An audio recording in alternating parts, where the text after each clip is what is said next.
You can fracture the mesh with points, curves, or the marked edges with this mesh fracture modifier. It is completely procedural and easy to use. You can get this preset from my Gumroad page, Blender Market, or from my Patreon page. The links are in the video description. Now I will explain how to use this and the settings of this modifier. You can also use this as a node in the geometry nodes. When you download this, you will get this blend file, and it will contain this modifier and this scene. You can append this into your project file using append method, or you can use this as assets. So for that, you have to copy this blend file into your asset folder, and then you can use that from the asset browser. The points and the curve method need a decent number of subdivisions for the input mesh to work properly. So go to this asset browser, and in the unassigned category we have this, and if you drag that onto your object, it's going to fracture this object, and you can also see that in the modifier panel. Now I will explain the settings of this. So the first step is for this points and curve method, you need a decent number of subdivisions for the input mesh, like in this case. And the first setting is the mask, fracture mask. Basically, you can use the vertex weight to define the fracture region. Like in this case, I am using this vertex weight. Let me go to this. So this vertex weight I am using for this fracture mask. So let's go to the default.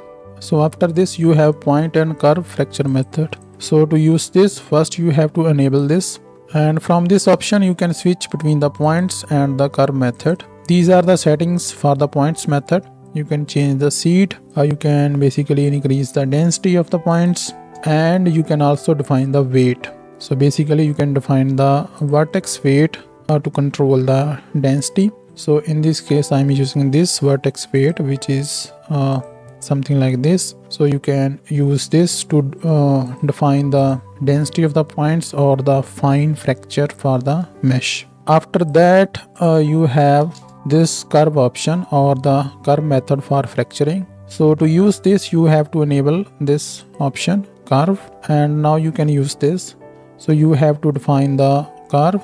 So this is the Bezier curve I'm using for this, and here you can define the length step for the divisions. It has two methods, proximity and path. For the proximity, it uses the points or the edges of this input curve for fracturing. For the path, it's going to divide the mesh according to the path of this curve. Keep in mind that for path option, the curve should be open, not closed. So after this, you have this fracture with edges. Let me disable this one. If I enable this, it's going to fracture the mesh based on the marked edges or the defined edges. So to mark the edges, go to the edit mode. Here I have marked these edges, and to store these marked edges, I have created this boolean attribute on the edge domain, and then assign these edges into this attribute using this set attribute operation. Okay. So with this, you can basically use these marked edges to fracture the mesh.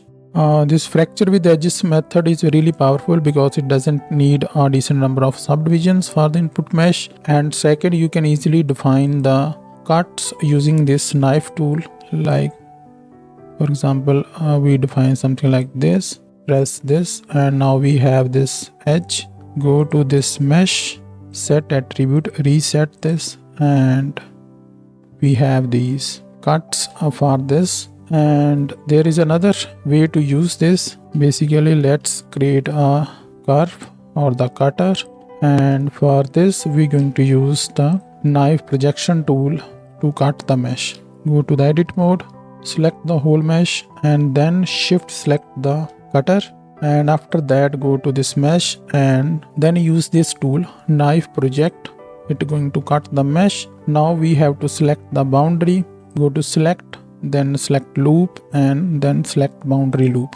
Now we have this edge, we can assign that into this attribute. Now let's go to the object mode. Now we have this shape, and if I run this, see it break the mesh accordingly. So these are the smooth settings for this curves or points method. It will allow you to smooth the boundary between the cells, and it has option to preserve the sharp edges. You can use the angle based method, or you can use the marked edges that are marked sharp in the edit mode. These are the settings for this modifier, and this modifier work for any kind of mesh. Let me show you this. If I delete this and add a UV sphere, so let's increase the number of subdivisions. See, we have this, and let me smooth this. So we are basically using the points method to fracture this sphere. See, or you can use the curves method. We have to draw the curves on this surface like so, or you can use the fracture with edges method. So let me switch back to points, and if I go to the edit mode, we can select the different edges inside for this mesh and then set that for the set attribute. Okay, now let's enable that. See, it cut those edges. So in the material, it generates a random attribute per cell so that you can add a variation for the color, and also it generates this boundary attribute for each this fracture cell. So this is it. If you have any query or doubt about any settings, you can ask me in the comment section, or you can ask me on my Discord channel. The links are in the video description. So until next time, happy noding. Bye.